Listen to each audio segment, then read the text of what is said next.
Bonjour tout le monde.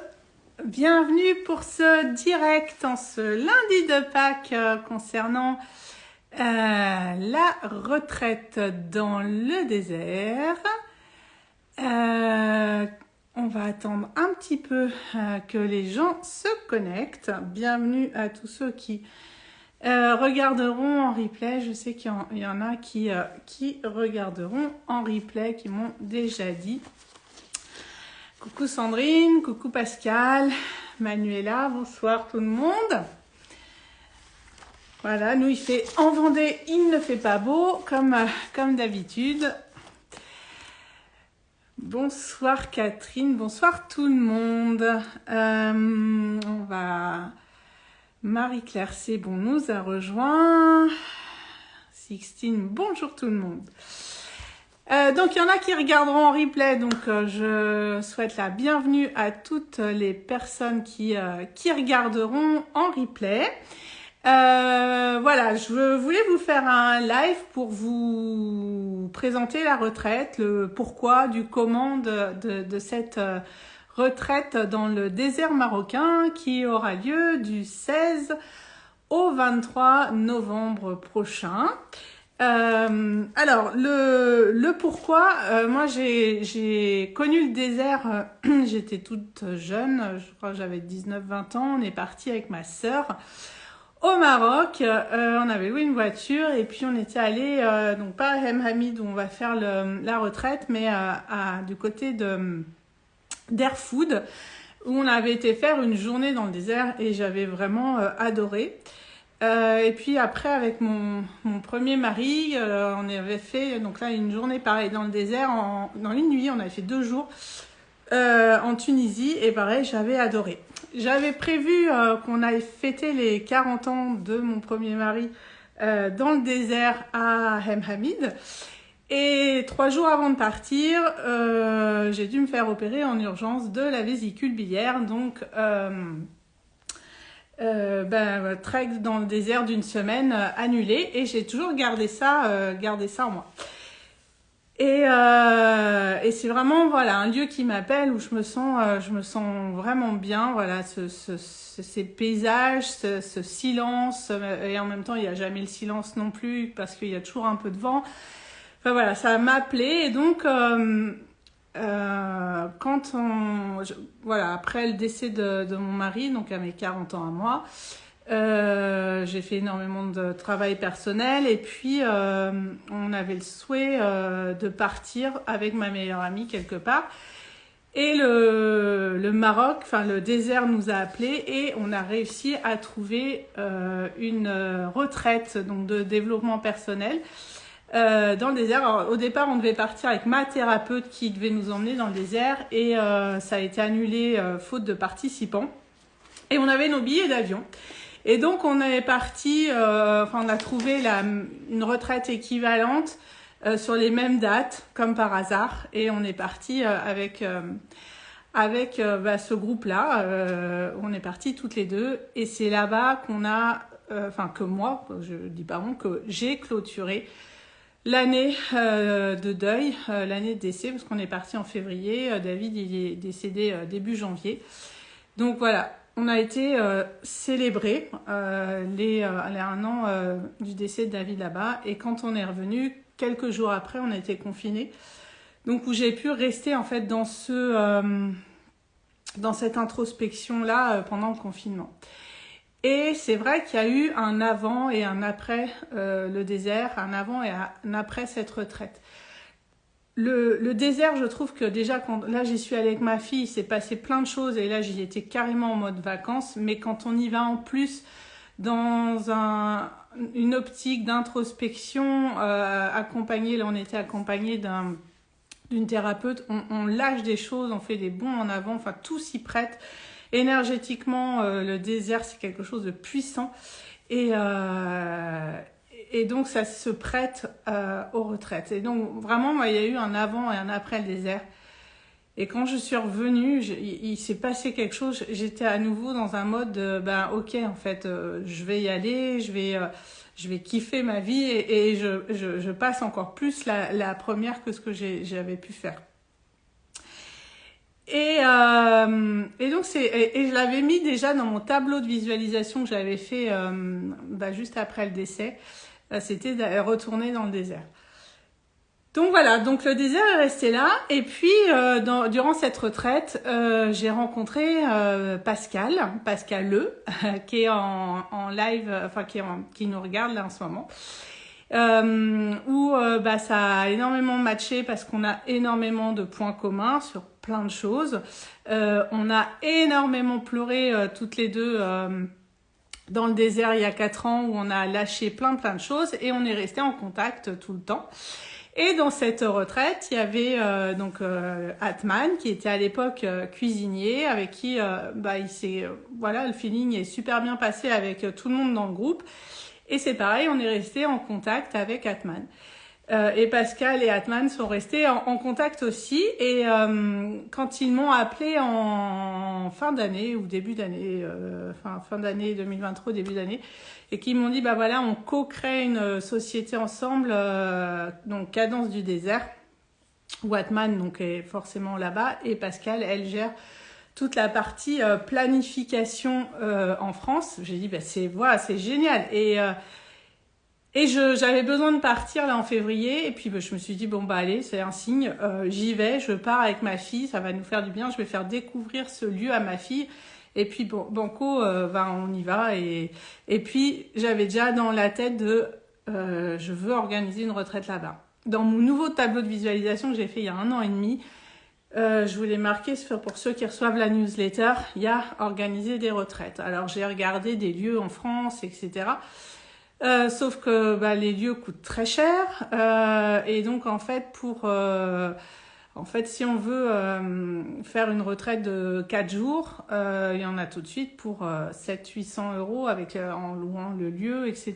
Donc je me dis, et puis sur un gros week-end, même, c'est court pour vraiment tout lâcher et sortir de cette zone de confort où des fois ça nous fait du bien d'être d'avoir du temps aussi de se couper du quotidien, d'avoir le temps de poser le mental, de poser tout ce qu'on a à déposer aussi. Et je me suis dit, non, en fait, il faut que faut que je crée cette retraite dans le désert. Et donc, quand j'y suis allée il y a 1 mois avec Atman et ma fille, on a énormément discuté avec Atman de ce que je voulais, des lieux, parce que vous verrez, ceux qui viendront, il y a des lieux vraiment avec des toutes petites dunes, des tamaris où on peut se mettre à l'ombre. Et puis après, il y a vraiment le désert où c'est que des étendues de sable qui sont des ambiances complètement différentes. Donc, c'est bien de faire les deux. Et moi je voulais qu'on fasse les deux, mais pas rester trop longtemps dans la partie sable, parce que ça peut être un peu hostile. Moi en tout cas je le ressens des fois, il y a que du sable, il y a plus du tout de végétation. Donc en fait on a co-créé le circuit avec Atman en fonction de ce que moi je voulais, de ce que je voulais proposer comme outil, que ça soit les lieux appropriés énergétiquement aussi, que ça soit approprié. Donc voilà le pourquoi de Cadence, parce que Rahem Hamid, d'où on part, il y a énormément de sociétés de trek. Il y en a des plus ou moins bien, plus ou moins sérieuses. La société avec laquelle j'étais partie il y a 4 ans est super, c'est là où bossait Atman est top. Mais voilà, le coup de pouce, Atman crée sa société, et j'avais vraiment à cœur d'aider Atman aussi à lancer être dans ses premiers clients en février avec ma fille, et puis de lancer quelque chose d'un peu plus gros qui peut aussi lui amener de la visibilité pour la suite. Donc et puis Pascal, je la connais, elle est à Nantes, elle est à côté, donc on s'appelle beaucoup en ce moment. Donc voilà. Donc le nombre de personnes, donc on part sur un groupe de 10 personnes max. 10 personnes, je trouve ça sympa parce que ça crée quand même une ambiance de groupe où il peut y avoir des interactions, des effets miroirs aussi entre les personnes. Moi, c'est ce qui m'était arrivé avec Pascal, justement, on était en effet miroir de dingue. Et c'est pas trop non plus, parce que moi, il faut aussi que je travaille je prenne du temps pour travailler avec tout le monde et que je sois en capacité d'amener la même chose à tout le monde. Donc c'est cet équilibre entre avoir un groupe sympa, un certain nombre, voilà, que ça soit sympa en interaction et que ça soit pas trop gros non plus. Donc on part sur 10 personnes maxi. Donc on part au niveau si vous avez des questions, vous pouvez me les poser au fur et à mesure, hein, si vous voulez. Donc on se retrouvera le samedi 16 novembre à Marrakech. Donc moi je partirai de Nantes, mais là il y a une personne qui vient de s'inscrire qui part de Lyon. Donc on se retrouvera soit à l'aéroport, soit au Riad qu'on réservera. On mangera ensemble le samedi soir et puis on décolle le dimanche matin pour Hamhamid. Donc Marrakech. Alors Sandrine, est-ce que 10 personnes avec toi compris ou 10 sans toi? On est parti sur 10 sans moi, donc ça fait 11. 10 personnes que moi je puisse que j'encadre. Voilà. Après, si on est, s'il y a 9, eh ben, on sera 9, mais si 10 max plus moi. Et c'est pour avoir un nombre pair pour faire certains exercices. Sinon, on sera obligé de demander à Atman ou à quelqu'un de faire les exercices qu'on pourra faire en binôme. Donc le dimanche, on fait le transfert Marrakech à Hamhamid, donc c'est à peu près 10 heures on sera en minibus. Donc ça passe très bien parce qu'on fait des pauses, ils sont obligés là-bas, c'est hyper surveillé, donc on est obligé de faire des pauses plus que tous les 2 heures même. Je crois que toutes les heures et demie on s'arrête. Donc ça passe super bien et les paysages sont juste splendides. On passe à travers les montagnes, c'est magnifique. On s'arrête manger, bien évidemment. Et on arrive en fin de journée à Hamhamid. À Pascal, Atman aime faire les exercices. Oui, il en faisait beaucoup avec nous, c'est vrai. Et puis maintenant, il comprend bien le français, donc il pourra participer. Si on est 9, c'est OK aussi. On arrive à Hamhamid et là, des 4x4 viennent nous chercher et on va en 4x4 au bivouac fixe. Et je vous jure que l'arrivée au bivouac fixe, c'est juste un moment suspendu hors du temps.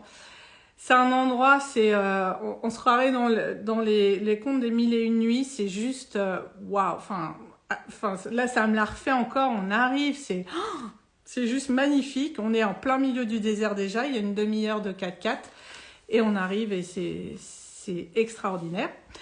On mange là-bas, on dort là-bas, l'ambiance commence déjà et on partira le lundi matin, donc en caravane, ce qu'on appelle la caravane. Donc on part avec les dromadaires. Les dromadaires portent nos sacs, donc nos valises quoi. Et nous on prend juste notre sac à dos avec notre gourde, des lunettes, enfin voilà, la crème solaire, enfin les choses pour la journée. Donc, une caravane est composée d'un guide qui sera Atman, d'un ou 2 chameliers en fonction du nombre de dromadaires qu'on a, et d'un cuisinier. Et on part en totale autonomie avec les tentes, avec la nourriture, les valises, tout. Et on part en trek. On m'a déjà posé la question pour ceux ou celles qui craignent que ça soit compliqué de tenir au niveau de la marche. On peut prévoir un dromadaire de selle pour monter un dromadaire. Donc c'est beaucoup moins fougueux qu'un cheval. Moi j'ai un peu peur des chevaux et je monte sur le dos des dromadaires. Et voilà, c'est plus en mode comme ça. Donc on peut prévoir un dromadaire de selle pour celles ou ceux qui pensent, enfin voilà, où c'est un peu juste physiquement. On marche à peu près 4 à 5 heures par jour. On a vu avec Atman pour pas faire un trek intensité sportive. Le but, c'est pas de se rentrer dedans physiquement, mais c'est vraiment de marcher pour rentrer en introspection, avoir des temps de méditation en conscience en marche. parce que les temps de marche feront partie aussi de ces temps de retour à soi. Donc on est dans un concept de retour à l'essentiel et pas un concept de trek sportif. Donc on a vu avec Atman, on sera sur un rythme de marche moyen et des durées et des difficultés de marche moyennes. Ils peuvent là-bas adapter le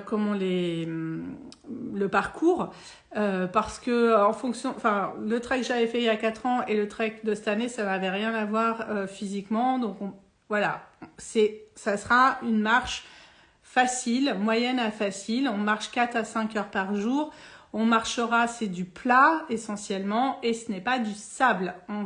Il y aura juste une partie où ça sera plutôt le soir en option d'aller marcher dans le sable. Donc, il n'y a pas la difficulté de marcher dans du sable 4 à 5 heures par jour. On fait des pauses. On m'a posé la question, on fait des pauses, on mange des dattes, on mange là-bas, on mange beaucoup de cacahuètes, on mange des gâteaux. Enfin voilà, on fait des pauses. On refait le plein en eau, c'est de l'eau en bidon, c'est de l'eau de bouteille, donc pour nous occidentaux, il n'y a pas de risque d'être malade, etc. Donc on recharge nos gourdes et on marche. On arrive en début d'après-midi sur le bivouac. Les nomades montent les tentes, préparent à manger, et nous pendant ce temps-là, on se pose, on se pose, on vit notre vie et donc on mange mais c'est juste divin. Enfin, ce qu'on mange là-bas, c'est juste improbable et incroyable. Et donc on a les après-midi pour aller travailler. On fera je vous proposerai différents exercices selon les jours. Ça pourrait être de la méditation, ça pourrait être de l'hypnose, ça pourrait être de l'activation Kundalini, qu'est-ce que j'ai marqué d'autre? Il y aura des cercles de parole, il y aura des soins énergétiques, enfin toute ma palette d'outils en fonction des énergies du moment, des personnes, des besoins aussi, on adaptera les outils. Sandrine qui demande quelles sont les températures au mois de novembre. Alors en journée, c'est l'idéal pour partir. En journée, il doit faire 23-24 et la nuit, il fait 10. Donc moi qui suis frileuse, en février on était descendu à 6, je crois 6, un truc comme ça. Il faut être équipé, c'est-à-dire il faut avoir d'une polaire, on dort en legging, truc comme ça, il faut un bonnet pour le soir, pour la nuit, mais on n'a pas froid, enfin c'est hyper sec, c'est là-bas, donc c'est pas du tout comme ici. Donc c'est l'idéal parce que tu vois là quand je suis partie en mars, la journée on est monté à 28, 29, 30 pour marcher, c'était chaud. Il y a eu certaines journées, il a fait chaud en plus en sortie d'hiver comme ça, on n'est pas habitué, c'était chaud. Donc voilà, il y a une amplitude température mais qui est tout le temps dans le désert entre la nuit et le jour.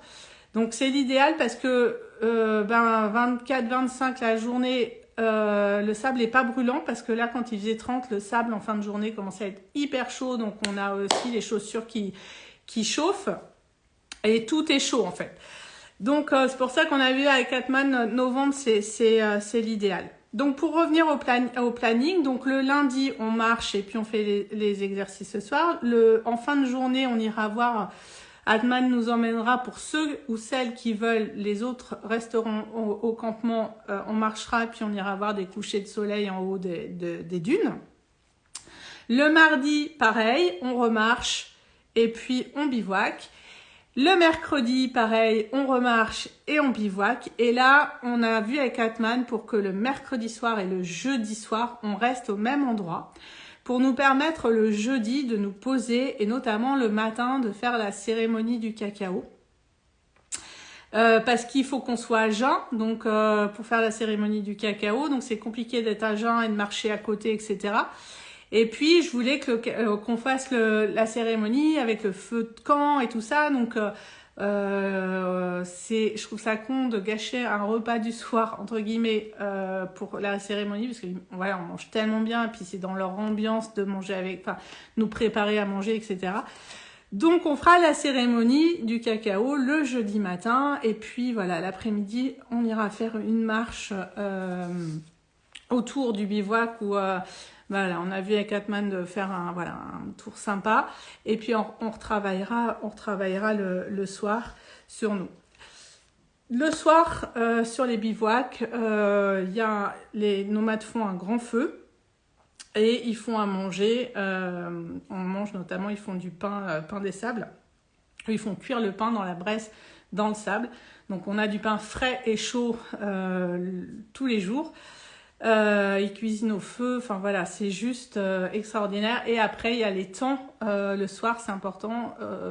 C'est dans leur culture et ils aiment partager ça. D'être avec eux autour du feu, de se raconter des histoires, de chanter, ils nous apprennent leur chant berbère, voilà, et on prend les bidons d'eau, les machins, et ça joue, et ça fait partie aussi de leur culture, ils adorent ça. Je crois que c'est ma fille qui disait, Atman, qu'est-ce que tu aimes dans ton métier? Et Atman disait, partager les échanges avec les gens, faire découvrir la culture et les chants le soir avec les gens, avec les personnes qu'on emmène en trek. Donc voilà, c'est hyper important pour eux et c'est des moments juste extraordinaires. Ensuite, pour dormir le soir, donc ils installent des grandes tentes où on peut dormir donc à plusieurs sous la tente. Il y a possibilité d'avoir des tentes 2 secondes Décathlon individuelles pour ceux qui veulent être tout seuls. Et après, moi, je suis de la team de dormir à la belle étoile parce qu'il y a un ciel là-bas on n'a pas, il n'y a aucune pollution visuelle et il y a un ciel qui est juste extraordinaire. Et voilà, j'adore. Moi, je n'ai dormi que dehors dans le désert. Mais c'est en option. Et donc, pour tout le monde, on a des petits matelas que les dromadaires portent aussi pour dormir. Donc, il faut juste un duvet. Donc, assez de bonne qualité quand même parce que ça descend à 8-10 degrés la nuit. Mais ils prennent avec eux aussi, on a des grosses couvertures en laine pour remettre par-dessus pour la nuit. Voilà, et puis le vendredi matin, on rentrera au bivouac en 4x4 pour gagner du temps, et puis retour sur Marrakech et retour en France le samedi pour ceux qui le souhaitent. Après, vous pouvez prendre vos vols plus tard et rester quelques jours à Marrakech, partir à Essaouira sur la côte qui est pas très loin. Enfin voilà, mais le groupe se quittera le samedi matin. Voilà, donc c'est un voyage du samedi au samedi.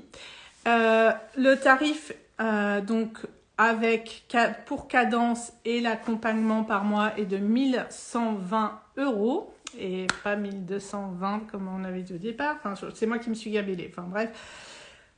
J'ai retrouvé mes petits, donc 1120 €.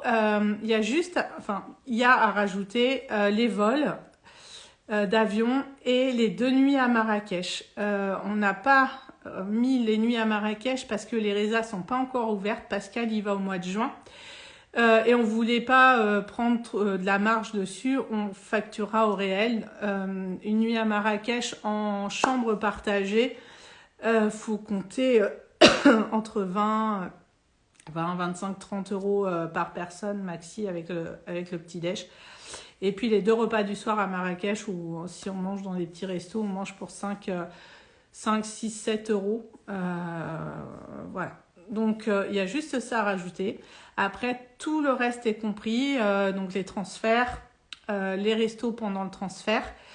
Sur la route entre Marrakech et Hammamet, et puis après toute la nourriture, voilà, le trek, etc. Donc tout est compris. Il y a juste à prévoir aussi les pourboires pour les nomades. C'est dans la culture là-bas. En fait, ils ont des petits salaires et le reste de leur salaire se joue sur les pourboires. Voilà, donc les billets d'avion en ce moment, ils sont autour de 100 €, départ Nantes. Après, je sais que la personne qui part de Lyon, c'est dans ces eaux-là aussi. Donc on est sur voilà, là il y a le temps aujourd'hui, donc on est sur les vols pas chers. Voilà, donc c'est vraiment s'offrir un temps hors du temps, parce que le désert c'est ça, on lâche, il n'y a pas de téléphone, on capte pas, ou très, très mal. Donc le but c'est, ouais Valérie, 100 € aussi, donc départ de Lyon, Lyon-Marrakech 100 €, donc Nantes-Marrakech 100 €. Donc voilà, c'est autour de 100 € pour les billets. 30 € pour, enfin, x2, car ça, les 60 € pour Marrakech, voilà. Et puis les pourboires, faut compter un billet de 250 € en plus. Mais c'est vraiment partir, on est hors du temps, on n'a plus de téléphone, on n'a pas de montre. Les nomades, ils s'en foutent en fait, ils vont pas vous faire manger à midi, on mange quand on arrive, quand ils sont prêts. Et le soir, c'est pareil, on peut manger à 20h comme on peut manger à 21h30. On lâche en fait, ça nous oblige à lâcher. On est dans des paysages mais juste magnifiques. On en prend plein la vue. Et énergétiquement, c'est un lieu qui nous amène à lâcher prise, à lâcher le contrôle et à rentrer en introspection. Et ces temps de marche qu'on a, surtout dans l'objectif dans lequel on arrivera, sont vraiment des temps d'introspection où avec les exercices qu'on fera, ça vous aidera aussi à les lâcher. Alors, Sandrine, les pourboires, c'est à prévoir au moment où on part, c'est pour quand on est là-bas. On remet ça, en fait, les pourboires, on peut payer en euros ou en dirhams. On remet ça au guide. Donc, c'est à peu près autour de... Enfin, là, pour cette semaine-là, il y en a à peu près pour 50 € par personne. Enfin, ça, je leur dirai dans le détail, mais...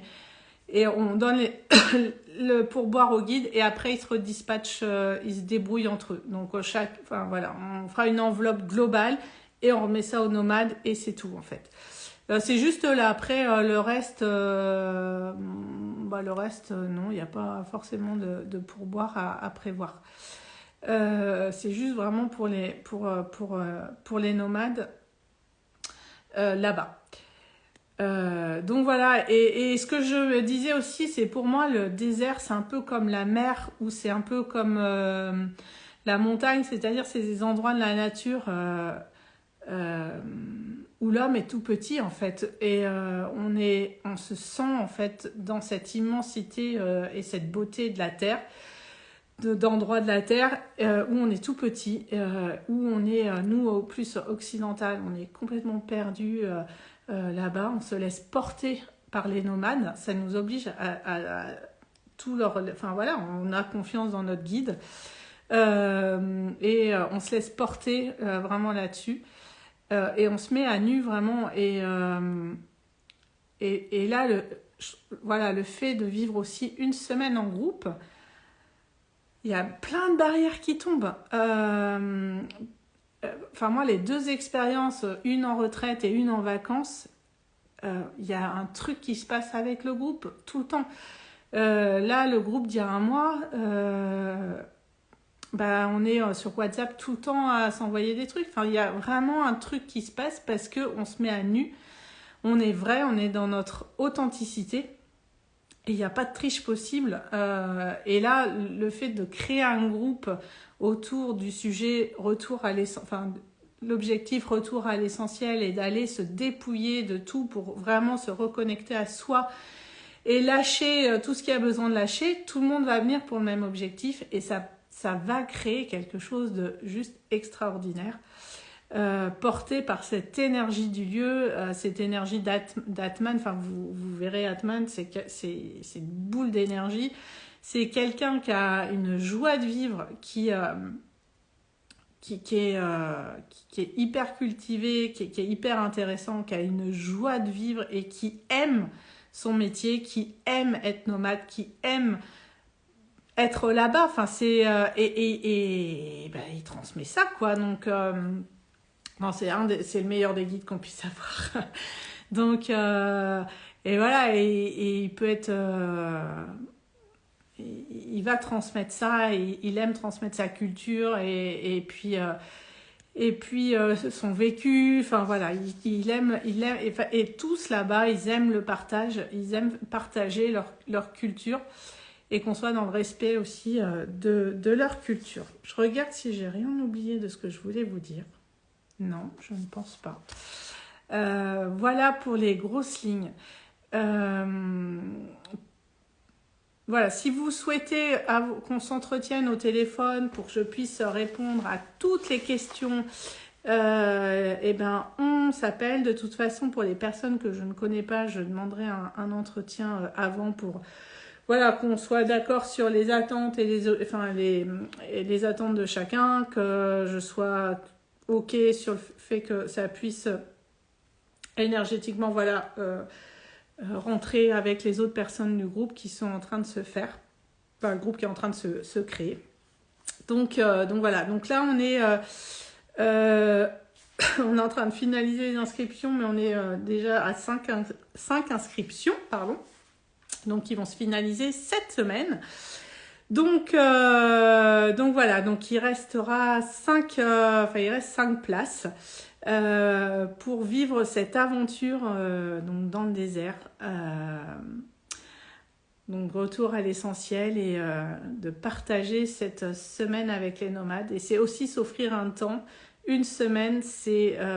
On a fait ça du samedi au samedi exprès pour que les personnes puissent prendre qu'une semaine de vacances parce qu'il y a plein de treks, il faut prendre plus avant, après, enfin ça fait prendre trop de jours de congé. Et donc c'est s'offrir une semaine de temps off, de temps de retour à soi, dans un cadre, voilà, je redis, mais qui est juste extraordinaire. Donc dans le désert marocain de Hemhamid, on est vraiment là, ouais, on n'est pas très loin de la... On est vraiment sud Maroc, pas très loin de la frontière algérienne. Pour partir au niveau administratif, il faut bien sûr un passeport valide, jusqu'à la date de retour. Il n'y a pas de vaccin obligatoire, c'est hyper sécurisé là-bas. Sur le trajet, par exemple, Marrakech-Hemhamid, il y a des contrôles de police tout le temps, partout. Ils font, au Maroc, ils font en sorte de sécuriser au maximum parce que ils vivent du tourisme, ils ne peuvent pas se permettre que ça craigne, donc c'est hyper sécurisé. Et puis le désert, on est dans le désert. Les nomades, ils connaissent ça comme leur poche. Moi, j'ai le sens de l'orientation, mais le fait d'y être allé 2 fois, je reconnais. Je saurais à peu près me repérer, à peu près. Mais c'est, y a pas de risque. Tout est safe. Vraiment, tout est safe. Donc voilà, et donc c'est de vous faire partager tous mes outils que j'ai, l'activation Kundalini. Je vais essayer il faut que je ramène une enceinte. Je ne vais pas ramener ma grosse, mais une assez importante pour avoir du bon son. Donc Atman a dit qu'il voulait essayer l'activation Kundalini. Mais voilà, qu'on fasse cette cérémonie du cacao feu de bois en plein milieu du désert. Sur l'ouverture du cœur, ça va winner. Enfin voilà, on fera la cérémonie du cacao et puis on enchaînera ensuite avec une activation Kundalini et en dehors ou sous la tente en fonction de comment ça sera la météo ce jour-là, mais c'est juste extraordinaire. Ça va être magique et les personnes là qui sont inscrites, ça va être super chouette. Donc voilà, donc si vous avez des questions, vous pouvez me les poser. Sinon, vous pouvez m'envoyer en message privé, en mail, m'appeler. Enfin voilà, tout est OK. Et puis, ce qu'on disait avec Pascal, je pense Atman, donc il est tout le temps dans le désert, donc c'est compliqué de faire un live avec lui parce que il capte pas, il est dans le désert et puis il gère ses groupes. Mais ils arrêtent les treks en juin parce qu'il fait trop chaud, juin, juillet, août, ils font plus de trek. Et donc, je pense qu'on proposera un live avec Pascal et Atman, donc de Cadence du désert. Donc l'équipe de Cadence pour qu'on fasse un truc à tous les trois pour finir de vous convaincre s'il y a besoin. Pascal, elle fera partie du trek parce que c'est un des premiers treks que Cadence organise, donc ça lui permettra aussi de voir sur place et puis qu'on se connaît, qu'on a vécu des choses et que ça va être chouette de revivre un deuxième trek toutes les deux. Donc voilà, donc on fera certainement sur juin, quand Atman sera plus en trek, un live, je vous mettrai ça, mais en attendant, Pascal peut répondre à vos questions, si c'est des questions plus pratico-pratiques liées au trek. Et puis moi sur tout le reste, et puis sur le trek aussi. Et sinon, je vous envoie sur Pascal. Voilà. Eh bien, écoutez, s'il n'y a pas de questions, je vais vous souhaiter une très très belle soirée, belle journée pour ceux qui regarderont en replay. Et puis, au plaisir de pouvoir partager cette première retraite que j'organise. Et je suis super contente que ça soit là-bas avec Atman et Pascal. C'est vraiment un lieu que j'adore. Ça fait partie des endroits sur Terre qui sont juste waouh. Et qu'on a la chance en France que ça soit, mine de rien, pas très loin, à des prix abordables pour pouvoir faire des retraites là-bas. Voilà, écoutez, merci beaucoup. Belle soirée à vous et puis au plaisir et puis osez me contacter s'il y a besoin. Voilà, belle soirée et puis belle semaine.